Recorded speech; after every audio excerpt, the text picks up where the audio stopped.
Can you feel it? Can you feel it? Can you feel it? Can you feel it? Can you feel it? Can you feel it? Can you feel? Can you feel it? Can you feel it? Can you feel it? Can you feel it? Can you feel it? Can you feel it? Can you feel? Can you feel it? Hello, friends. Welcome to Forsa, the podcast that dives in to explore the nature and experience of being alive. I'm your host, Tracy Breathnach, performance artist, writer, researcher, mother, lover, all-round deep diver into embodied experience. What does it feel like to be alive? How can I describe it and communicate it? How can we learn from each other's experiences of aliveness? In the series, I talk with a wide variety of guests, artists, activists, educators, spiritual teachers, writers, guides, shamans, to find out more about their experiences of the force, life force, energy of life, elixir of life, source, whatever we might call it. I hope it brings something new to your experience of being alive. Can you feel it? Can you feel it? Can you feel it? Can you feel it? Can you feel it? Can you feel it? Can you feel it?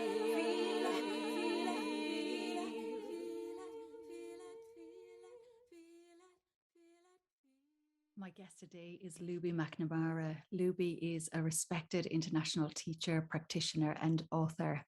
Her first book, People and Permaculture, launched the social permaculture movement globally, expanding the focus of permaculture to people care as well as earth care. In 2014, she authored 7 Ways to Think Differently. Regarded as a pioneer in social permaculture, she explores how we can foster the inner resources to create the world we know is possible. She's an international thought leader and has been teaching people how to create positive change in their lives, relationships, and communities for nearly 20 years. She draws upon the lineages of Indigenous wisdom, permaculture design, the work that reconnects, and combines these with a new understanding of systems thinking and culture to create profoundly effective tools. Lubi runs Applewood Permaculture Centre with her partner Chris Evans in Hertfordshire, UK. Thanks, Lubi, for joining me today. And as I'm just sort of sensing in where to begin, I'm remembering maybe the last time we had a face-to-face conversation. And if it wasn't the last time, it's one of the last times. And it was just before you left Wales, where you were moving. And I remember us talking about that, and I remember us talking about our children and our families and moving and how all of those things might be impacted.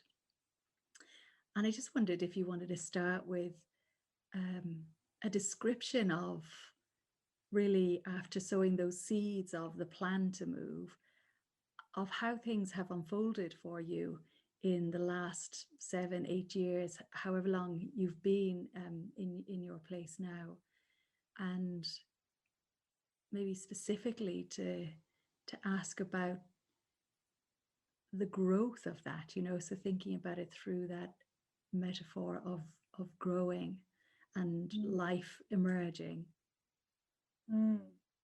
Well, yeah, it has been quite an adventure, actually. 10 years ago this year that I will have left Wales, and we didn't immediately move to the place I'm in now, which is Applewood Permaculture Centre. So we had 3 moves in between, which were quite exhausting, but we've managed to really find our dream place. And we run courses here, and we've got 20 acres here, and to carry on that sort of plant metaphor, it really felt before we moved here that I was a plant a bit root bound in a pot, being moved around, but I wanted to be in the ground.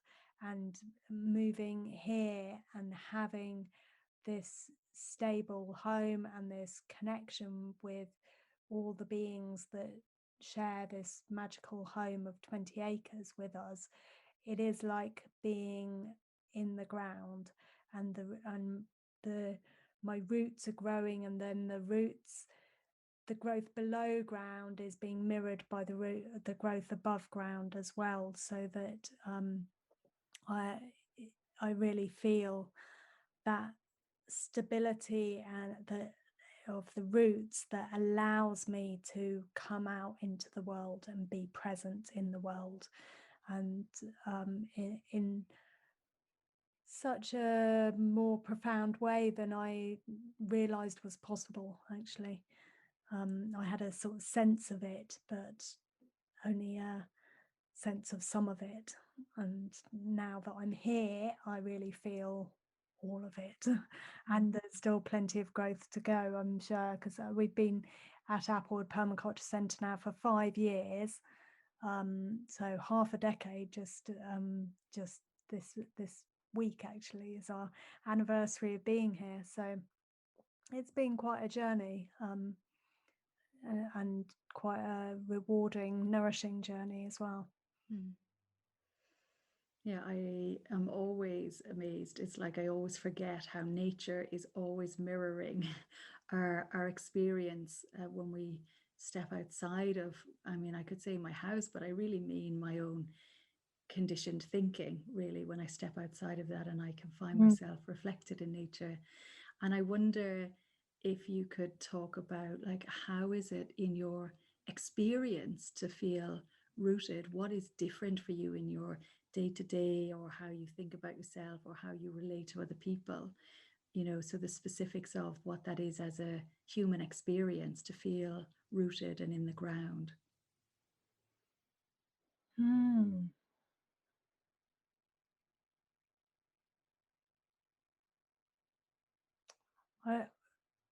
I'm not sure I can put words to it. It is like an embodied sense, and it is a sense of more than me. That more than me that I'm sharing in every interaction, particularly when people come here, but I carry it with me as I move out, and so and interact with people outside. That's that bigger picture, that bigger sense of being part of a more than human community is carried with me in a way that I can't put words on, or can't put even find that feeling. But your question has maybe invited me to bring more awareness to that in my future interactions.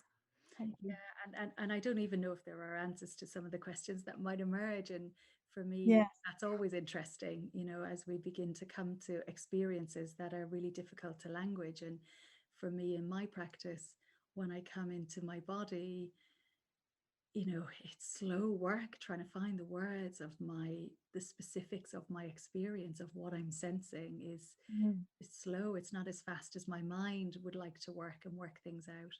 So I really appreciate the kind of spaciousness that can come with it. And as I hear you describing when you're with people in your place, it's more than just you, and when you leave, it's more than just you.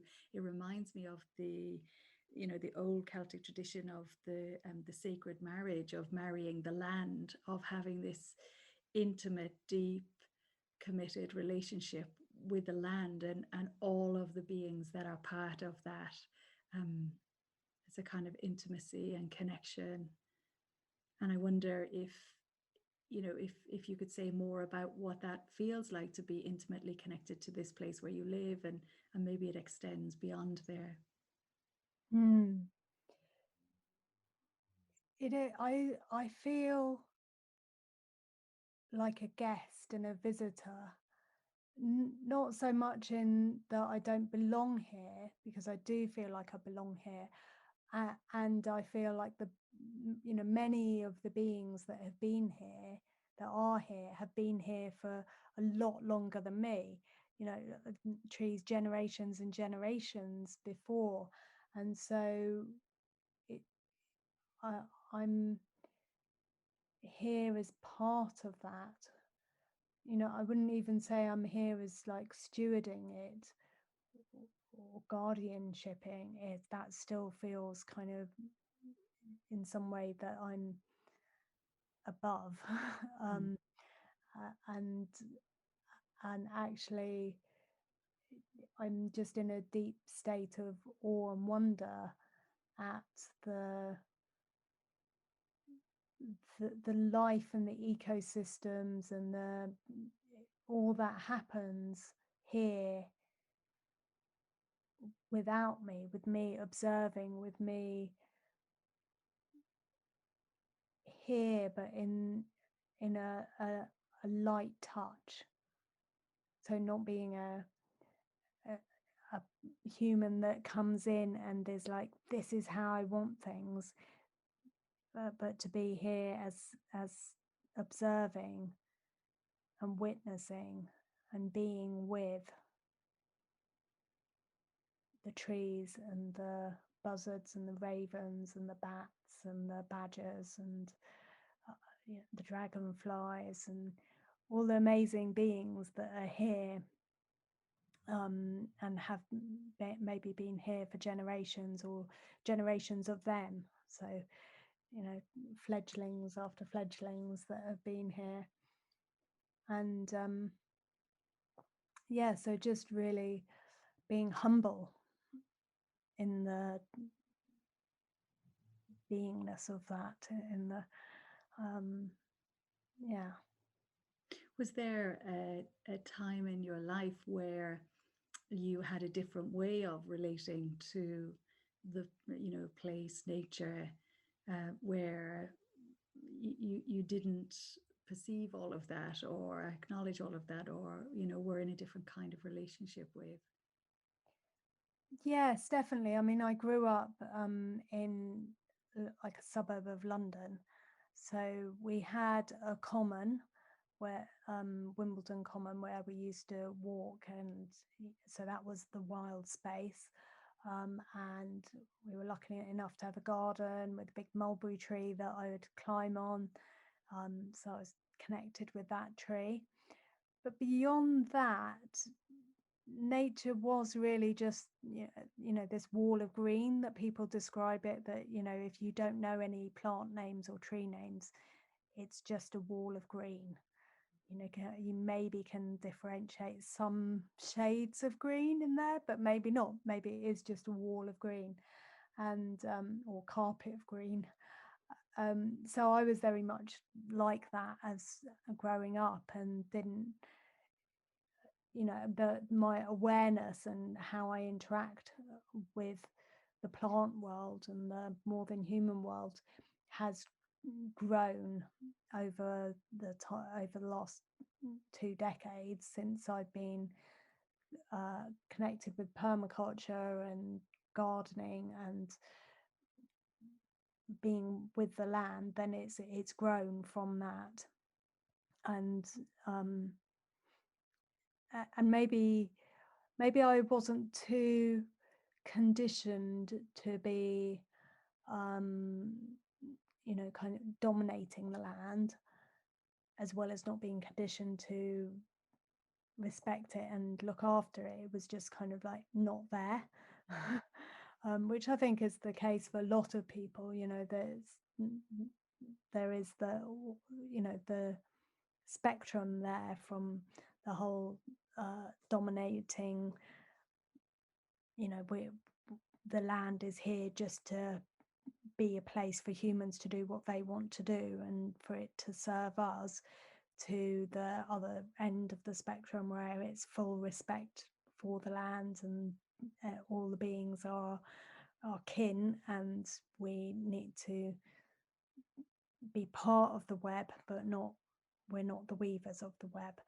And then there's a kind of middle ground, which I think actually a lot of us are in, where it's just kind of invisible to us, and it's neither here nor there. It's ignored in our education, in our relationships, in our growing up, in the valuing of it. It's just ignored, not part of that if you're growing up in a city, particularly. Were there any moments, that you can remember where that came alive to you in a way that, surprised or shocked or brought wonder, where you realized nature is animate, it's alive in a way that was outside of your comprehension or awareness before?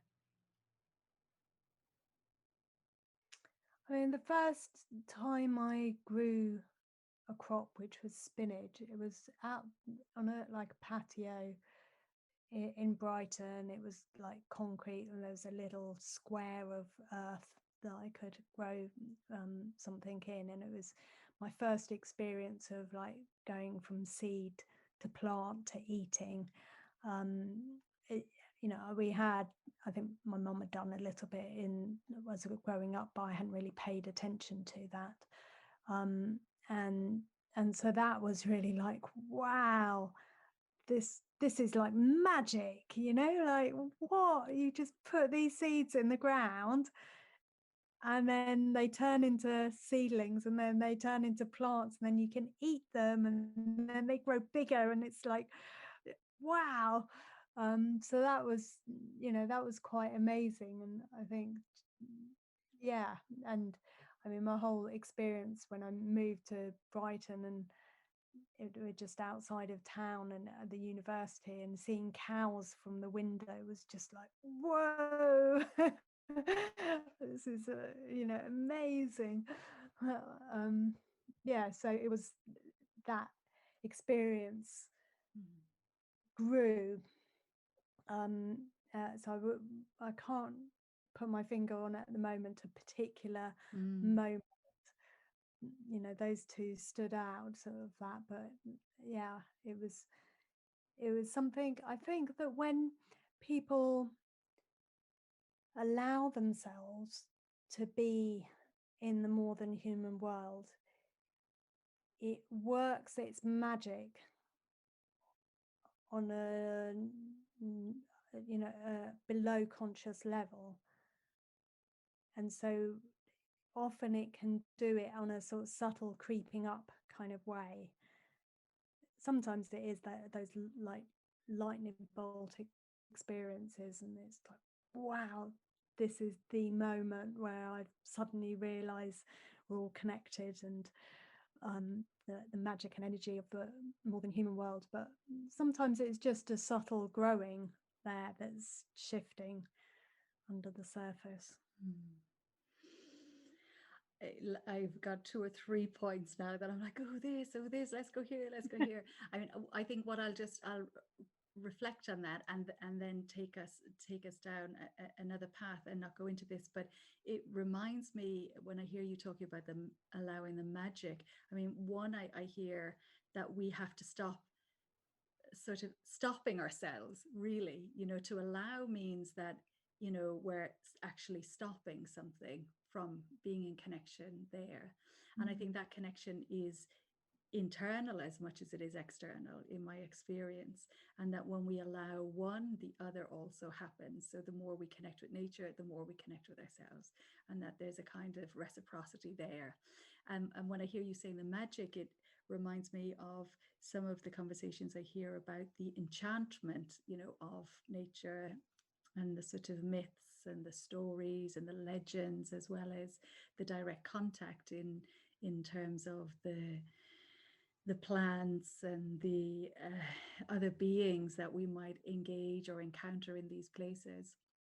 And I'm really curious about this word magic and enchantment that's used.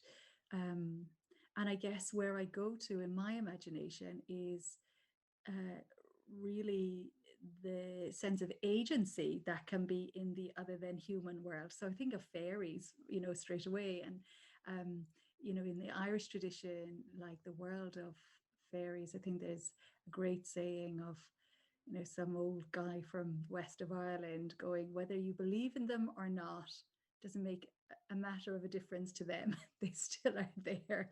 It's not a question of belief, but a sense that these are the beings visible or invisible, also have a kind of, I mean, I'm going to say force because that's the theme of the podcast, but, uh, you know, a kind of presence that, again, we may sense or we don't sense, but is still weaving there. And the idea of, enchantment, for me, I suppose I feel it's not a negative connotation, but to be enchanted means somebody has put a spell on you. Really, that's what enchantment is. Right. And so when I hear people talking about, oh, the enchantment of the land, is like, well, what are we actually saying? Is it that feeling when I go to the Bluebell Woods and I don't want to leave, and it's a mystery? I don't know why, but I feel, heavy and sort of sensual, and in certain places there is this, I feel it in my body, that I feel changed in that place. So a kind of a power of certain places, and I don't know what that is. But yeah, so there's something about that enchantment that I'm really curious about, that word of enchantment magic, and how we use it. Mm. Yeah, I mean, there's so many cultural connotations around that word, aren't there? And magic and witches and the whole, witch burnings that happened when women were in touch with plants that had uses, had medicinal uses, could work their magic, work their power unseen. And so yes, those words, the words magic and enchantment, have cultural connotations. And enchantment, that has that connotations of the feminine magic, and the putting you under the feminine spell. Yeah. There, and so there's so much cultural connotations around that, isn't there? And there's so much cultural connotations around how we interact with the land, and many people are really unaware that we have been culturally conditioned into how we view, how we perceive, how we interact, how we experience, how we talk about the more than human world. Is it the environment? Is it the the ecosystem? Is it the land? Is it property? What is it that, and we do that, where are the cultural phobias around, and aversions to particular species that we have? What do we think is acceptable to do to the land? We've been culturally conditioned so much around that, and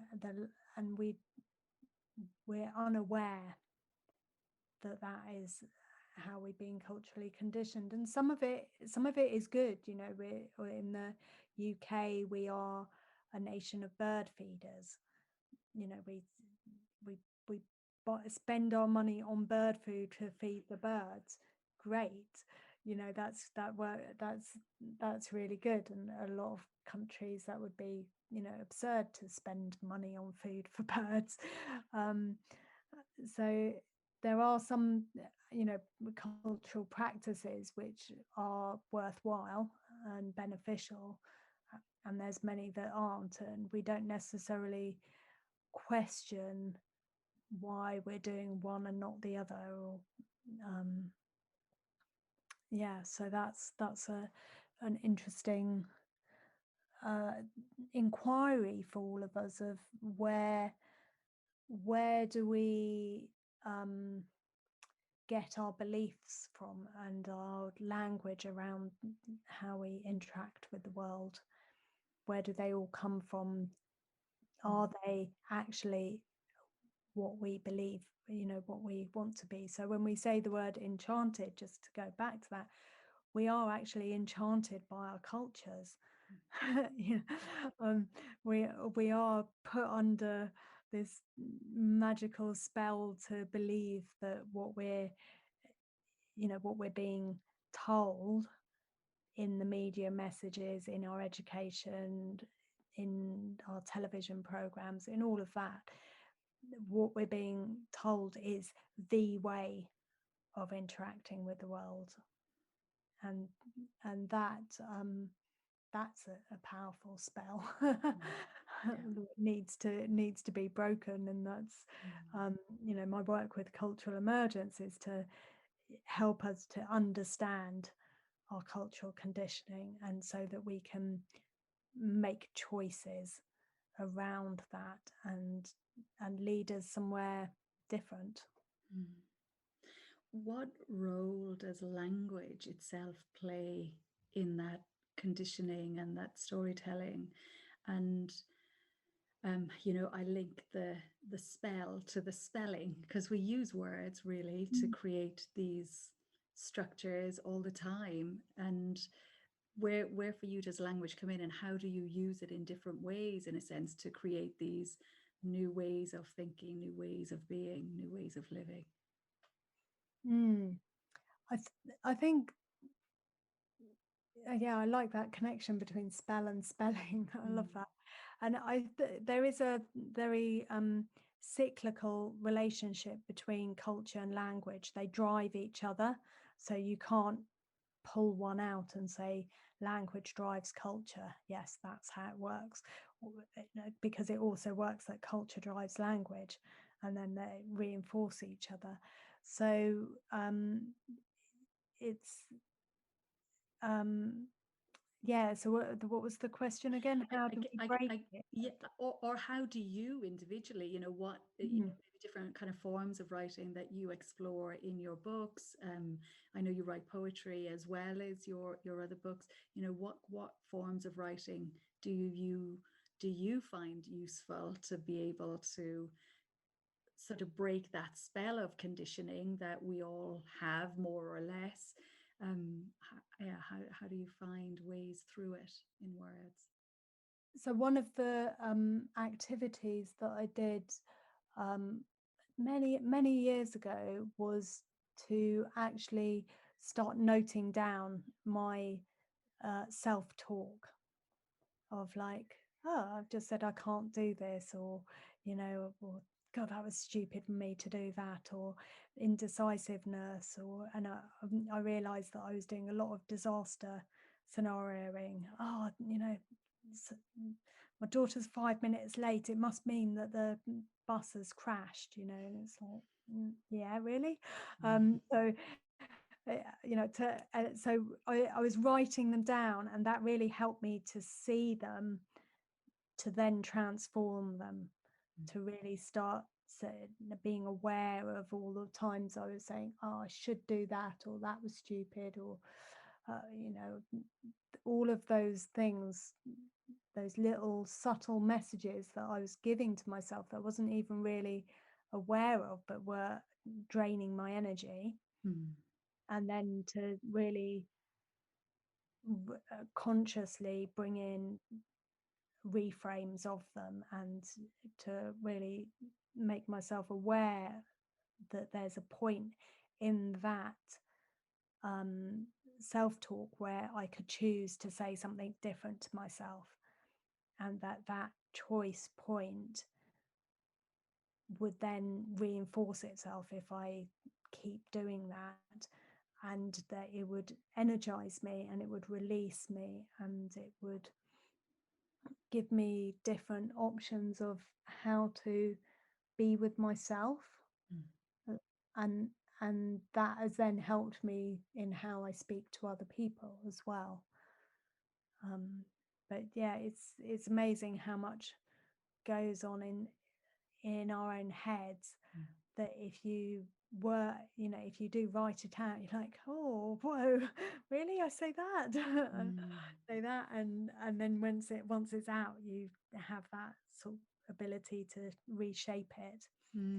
So that's I try and pay attention to my own internal dialogue. One of the things I find really useful that I come across sometimes is even if people are listening and maybe it might be the first time that they're considering, oh, how do I speak to myself, is when we find those things, sometimes we can justify them because they're always internalized from some experiences we've had in the culture or family, whatever. Is like, would I speak to a 5-year-old like this? Would I speak to another human being like this? So why can I justify speaking to myself like this? And it feels like when we can begin to break those ways of speaking to ourselves, like my experience of that is I just free up so much space, mental space. And when the mental kind of loosens off, then I'm just so much more connected to my body and to what is here, what is real, in a sense, what is really here right now. And like you said, for me, that also changes the way I relate to other people and everything around me. Yeah, definitely. I wonder how that how what you described there was how words could deplete you of energy, or if you change the words that you're saying to yourself, you feel energized. And I just wonder about your work in the world, and what your intention is for that, really, in terms of and it may or may not be, I suppose it may or may not be linked to anything to do with conditioning. And yet, in a way, what you're introducing people to through your books, through your courses, is another way of being, another way of living, another way of interacting, another way of relating. So I just wondered, what is the sort of driving force, if you like, behind all of that which you bring to the world through your work? What drives you? Well, I think the main drive is this awareness of this huge, huge capacity each one of us has to be more than we are at the moment, wherever we are in our lives, whatever we've managed to achieve in the last 10, 20 years, or whatever we haven't done. We all have this much bigger potential. And how do we unlock that potential? And it's not necessarily this one key that opens the whole door to our potential.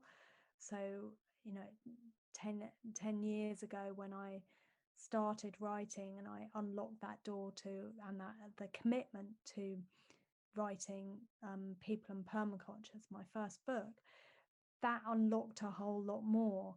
Then moving, finding upward, there's more, there's always more doors to unlock to our potential. And many of us don't really know how to do that.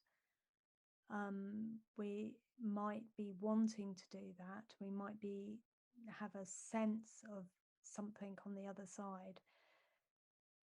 And so my work through courses, through permaculture, and then moving into and expanding into cultural emergence is around giving us tools so that we can open the door and we can choose to walk through that door and explore and discover things that quite amaze us about ourselves.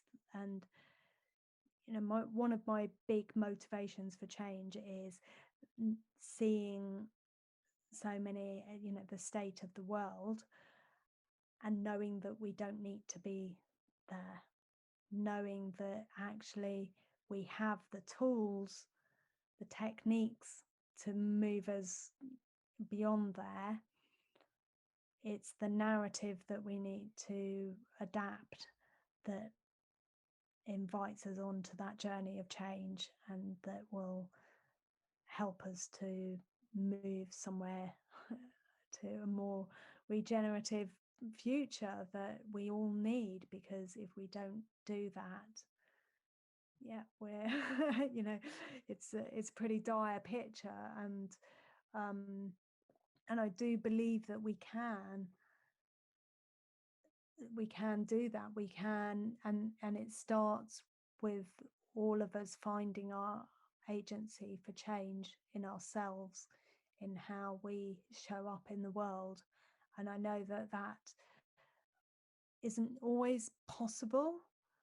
I know that that is kind of easy to say from a place of privilege, and that there are people who don't have the privilege to show up in the world. You know, maybe they would be amazing musicians, but they've got no access to funds to get instruments. You know, I mean, that's just a really simple example of the many lacks of privileges that keep us from shining our gifts. And I believe that the more of us that do find ways, the more opportunities and the more pathways we open up for other people as well.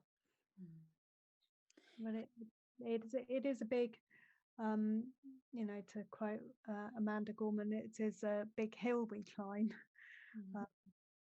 Here in some ways it is a big hill to climb. It is, you know, the work ahead of us is enormous, because we are dealing with, you know, not just generations but millennia of patriarchy and you know, colonialism and racism, sexism. You know, it's all there, isn't it? It's not recent issues that we need to challenge. And at the same time, they are just constructs, and they can be deconstructed.